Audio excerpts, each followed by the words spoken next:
Hey everyone, it's Tracy Martirana here from Holistic Wellness with Tracy. Welcome back to my channel. Recently, I feel like I've had several conversations with people who have just sort of casually mentioned that they want to declutter their homes or their spaces in 2025. Whether they're actually calling it New Year's resolutions or just sort of a project they finally actually want to accomplish, it varies. But I thought, this is the perfect time of year to talk about this. So today, that's what I want to do, chat about decluttering.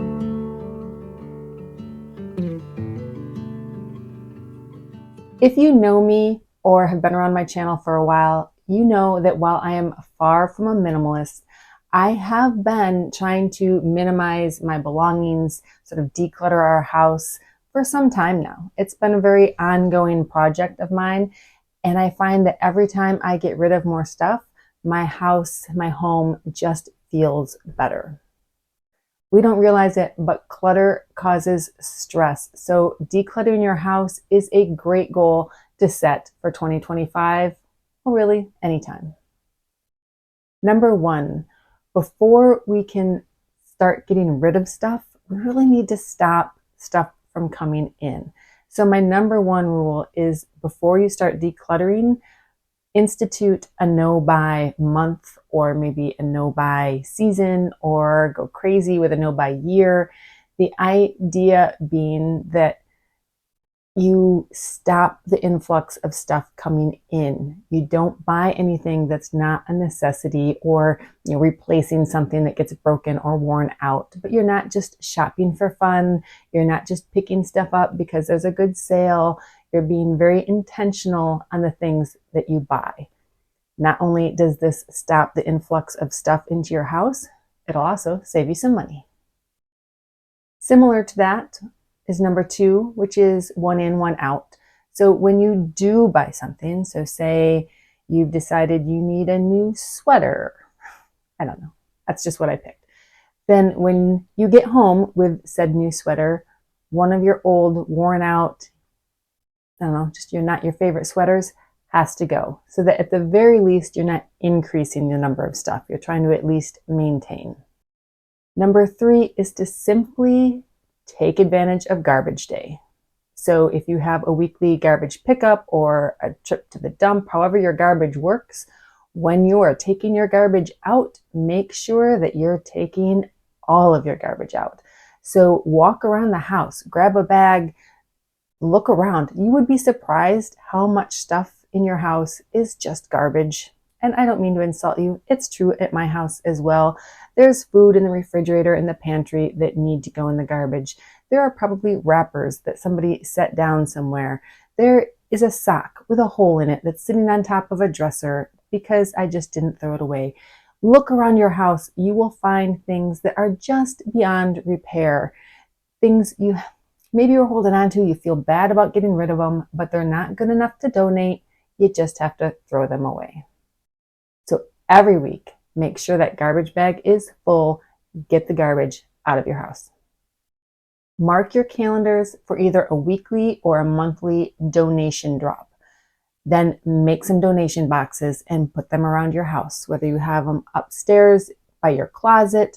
I have one just that I keep on my enclosed front porch where like anything household related, when I find something, I pick it up and I'm like, we should really donate this. I don't just set it back down. I go put it in the donate box. Make a walk around, right? So, all right, so tomorrow is donate day, right? You marked your calendar. That's the day we're going. So walk around the house and work on filling up that box. Give it to your kids, your husband, your wife, whomever. Say, walk around, find stuff that you no longer want, put it in this box, and we're getting it out of the house. Not just into our car, we're taking it to the donation center. Number five is actually a tip. I believe it's from the Minimal Mom on YouTube. It's a very good channel. Check it out if you haven't. It's called a time will tell bin. So this bin, so we got our garbage bag, we've got our donation box, and we have a time will tell bin. This is for the things that we think maybe we want to get rid of, but we're just a little scared. We're afraid that as soon as we donate it, we're going to be like, oh, I wanted that. I could have used that. So we sort of put it in purgatory. Put it in this box, put this box in the basement, in the garage, out on the porch, wherever, so it's sort of out of the way. That item is out of the way, so you feel a little decluttered, like it's moved away from, out of your normal everyday space, but yet you haven't gotten rid of it yet, so that you can be like, if you change your mind, you have that little cushion, you have a little comfort zone you created around getting rid of stuff. And then you can do it a couple different ways. You can box it up, put a date on it, and just say, like, if I haven't opened it by the time that date rolls around, it goes to the donation center. Or maybe you want to revisit it, leave it open, peek in before you donate. It's up to you. Know yourself. But make that time will tell box to get the things that you're unsure of out of your way. It gives you the opportunity to live without it and see if you really need it or not. And then you can bring those methods together. So number 3, the garbage day, number 4, your donation day, and number 5, your time will tell. If you have all of those things going all of the time, then every time you're wandering through your house, you're putting garbage in the garbage donation bin, filling that up so it's all ready to go on your next donation day. You have your time will tell bin that you're slowly filling with things that you're not sure of. So as you just slowly keep those going and keep filling them up, your house is getting a little more decluttered every day. Number 6 is like a paperwork processing day. We all have bills that come in. You might have like permission slips from school. It depends on your lifestyle, but we all have paperwork that needs to be addressed. Oftentimes it just builds up. It can be a little bit overwhelming. And oftentimes it builds up like on a flat surface. Wherever we come in, we drop the mail, we drop, stuff from our backpacks or from our briefcase. Things just get stacked up and ignored. So the idea here is find an attractive bin or a box that you can have, that you can place everything in. And then one day a week, you just sort through, go through. You don't have to address everything. You look through, you pick out the things that need to be addressed this week, you pull them out, you do them. The rest sits there in its pretty little box, not looking like clutter and not stressing you out with your to-do list, because you've done everything that needs to be done this week. Next week, you'll go through what's still here, plus anything that's been added, and do the same thing. Number 7, this rule kind of cracks me up. It is pretend your floor is lava. Now, I don't know if you ever played that game when you were a kid where the floor was hot lava and you'd have to try to get across the room without touching the floor. So you'd be bouncing off furniture, whatever it took. The idea is sort of the same. Obviously, nobody's bouncing anywhere. But if your floor is lava, you can't be putting things on the floor. And studies have shown that when there are things on the floor, that stresses out our brain. Even if it's just a couple things, it looks like clutter, it stresses us out. So if you can remove things from the floor, that will decrease your stress and make your space look less cluttered. Now, you might say like, all right, well, if I don't have it on the floor, what am I going to do with it? I don't know. In all honesty, that's like your next step, right? Is to figure out where these things could be. And maybe you have to live with some things on your floor while you declutter some other place so that it eventually has a home. But if you just sort of think about it, try to avoid putting things on the floor if you have another option, or focus your decluttering first on how you get things up off the floor. You'll notice a big difference in how your space feels. And along with the floor, I'm also going to mention just flat surfaces in general, whether it's countertops or tables or end tables, that flat surfaces tend to collect stuff. So try maybe just to institute some rule that all flat surfaces are lava, and you can't just set things down on any flat surface and walk away. You have to do something else with them. See how that works, how it makes your space feel. Another one I love is number 8, which is experimenting with a capsule wardrobe. Now, if you've watched my channel before, I've done a couple videos where I have played around with the idea of a capsule wardrobe. I am never perfect at it. I don't follow the rules the way some people say you're supposed to follow the rules, because they're my clothes. I make the rules, right? But the idea is to decrease the amount of clothes that you have in your closet, in your dresser. It doesn't mean donating everything. I mean, I've gone through mine several times, and just my wardrobe, that is, gotten rid of clothes that just like, I haven't worn this, this doesn't fit, gotten rid of a lot of things. I do keep a donation bin in my bedroom, or in my spare bedroom actually. But the idea being that if I put something on and I was like, oh, this doesn't really fit, or oh, this just, I don't like how it looks on me, I don't put it back in my closet or in my dresser drawer. I fold it up and I put it in the donation bin. Doing things like that will just slowly decrease your wardrobe. Back to that one in, one out. I tend now to not buy anything unless I am replacing something, or I've made like a decision, like looking in my closet, like I might pull something out and be like, oh, if I had a gray sweater, like a gray sweater would look really nice with this pair of pants. And then I might put gray sweater on my shopping list and start looking for one. But I no longer just walk around and buy clothes on a whim. Don't do it. And that's where that no buy month comes in, right? Or no buy year, or no buy whatever, is it stops you from just doing that, buying stuff because it's cute or it's on sale. Get rid of that. Get rid of that idea. Don't do any of that shopping. Now just look at the clothes you have, pick out the clothes that you love the most, and create your capsule wardrobe. The capsule wardrobe, it can be anywhere like 30, 40, even 50 pieces of clothes that are appropriate for the season that you're in right now. So, I mean, your life season and the weather season. Right? So if you're a stay-at-home mom, your clothes are probably going to look a little bit different than clothes for someone who goes into an office. The idea behind this is about, for one, decision fatigue, about thinking, looking at this massive clothes, because we all have way too many clothes, more than we ever wear. In reality, most people only wear like 20% of their clothes. So chances are you're already really dressing with a capsule wardrobe. Your capsule wardrobe is just mixed in with all the other clothes that are getting in your way. So simplify your wardrobe, de-stress your life. Number 9 on my list is more of a tool than a rule. It's called the 90-90 rule.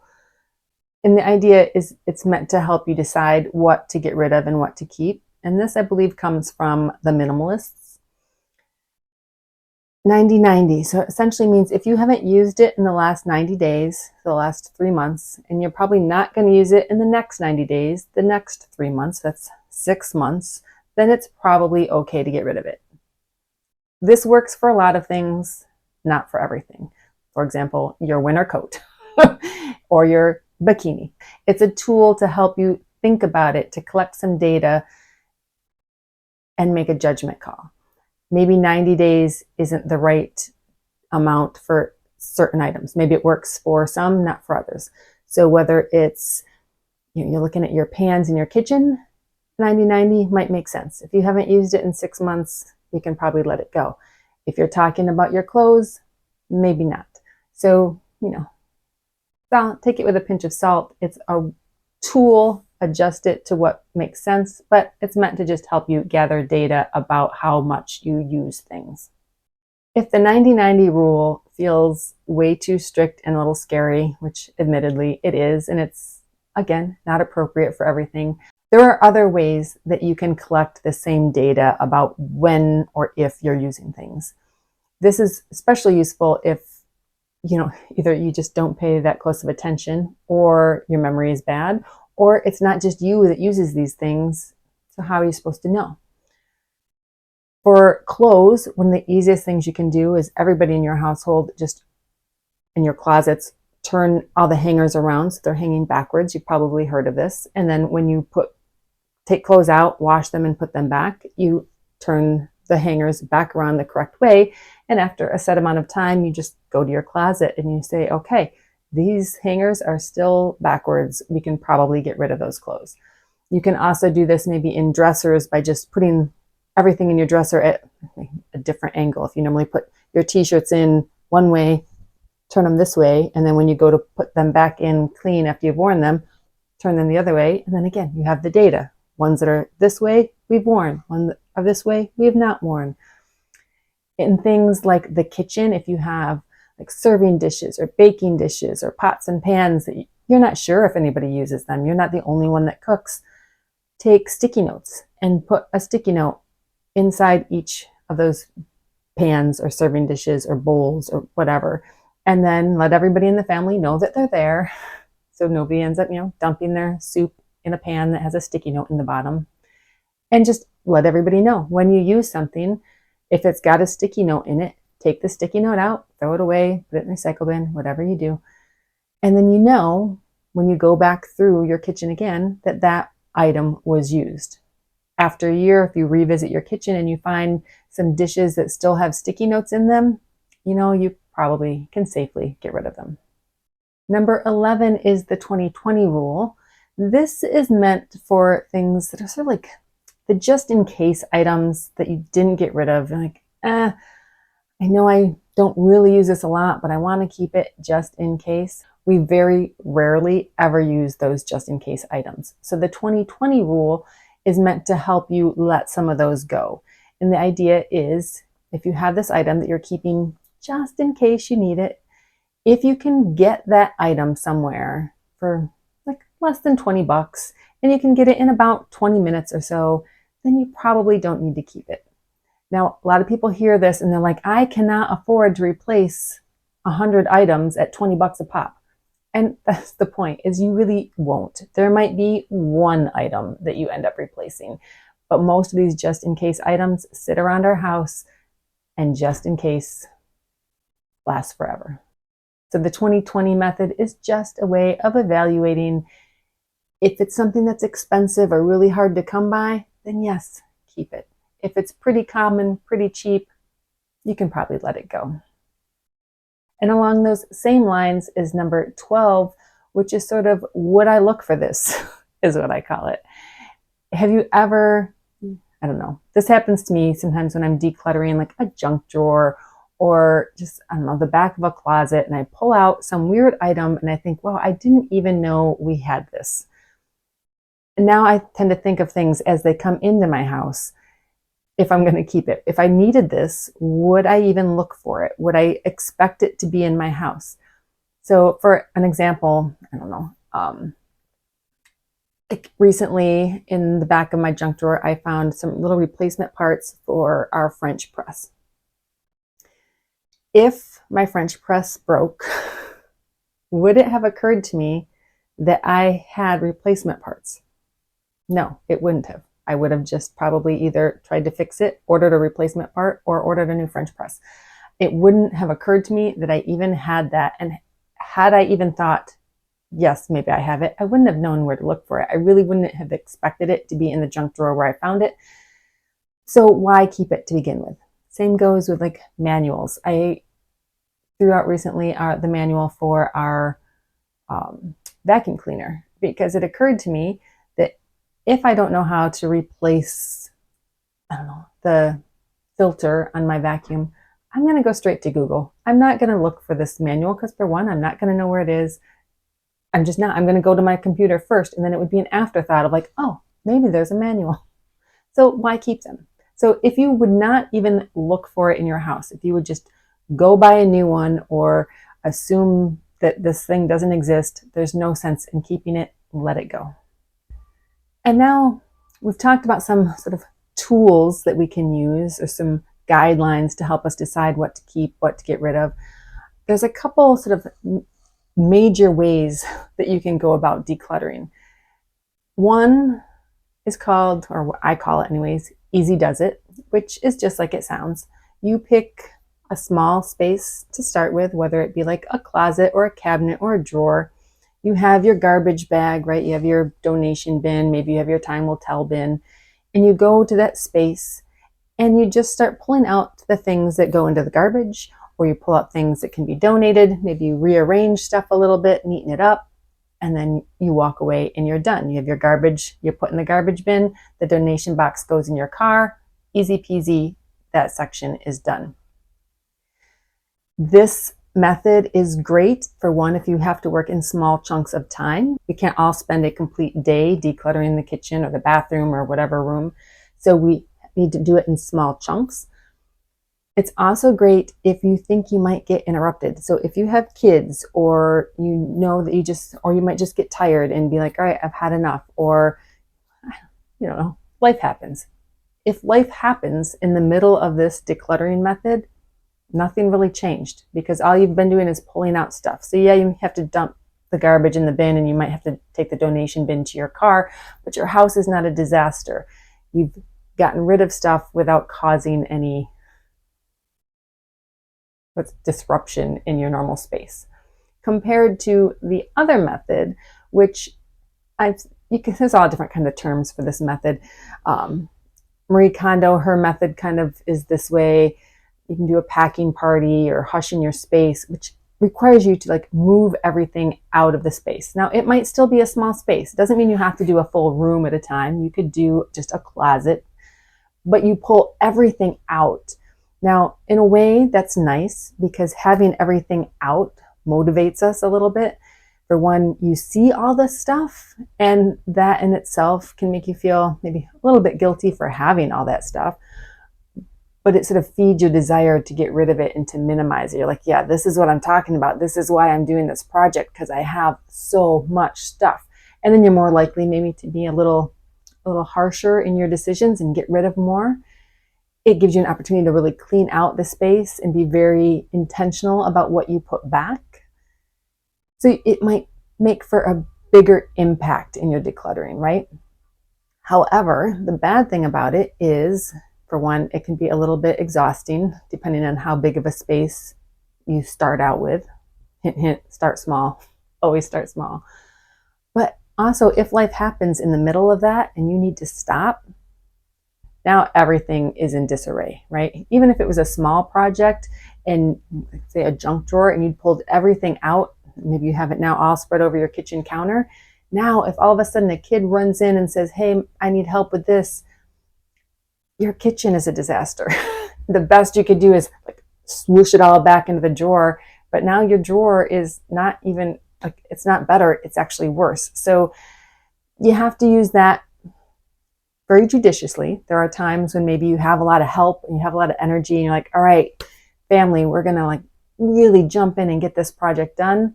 It can be great. It can be a lot of big impact that will encourage you to do more, but it has its drawbacks. So be careful with that one. And number 15 really sort of goes along with the easy does it method. And that is from the Minimalist Mom, 5 minutes matters. If you don't have a Saturday to spend decluttering your house, and most of us do not, that's not how we want to spend our time, you can do a huge amount of decluttering in 5-minute spurts. So whether you have a weekend day, you're home, and maybe you just sort of mentally put on your schedule that you're going to do 3 5-minute projects, do the easy does it method, go to a space, just garbage, donate, see what you can pull out.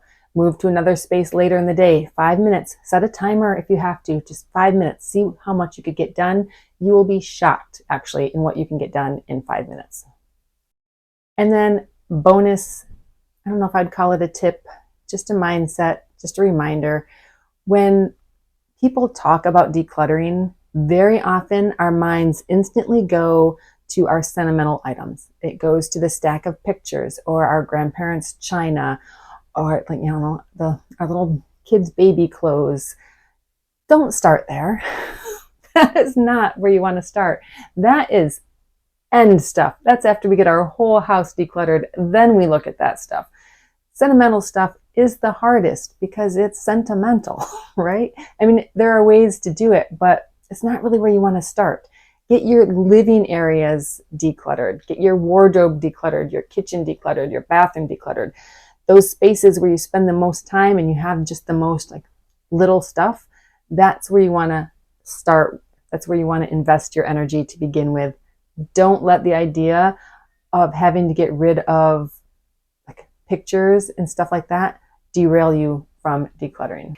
And bonus number 2, we know we're not going to start with our sentimental items, but if you're questioning where to start, like you just feel overwhelmed, you don't know what to do. One is to start with your wardrobe. That's always a good place to start. But secondly, just looking around your house and evaluating duplicates is actually another great way to start. I'm not saying you can't have duplicates of anything, but oftentimes we have too many. I mean, if you think about it in your kitchen, if you walk over and look at your utensils, how many spatulas do you really need and how many do you use at one time? Like, yeah, you probably have one you use, maybe there's one in the dishwasher, so maybe you want 2, 3 at the most. Like, when are you ever going to use 3 spatulas at one time? Think about your dish towels. How many dish towels do you really need? How many bath towels? I don't know. How many hair ribbons? How many socks? How many sweaters?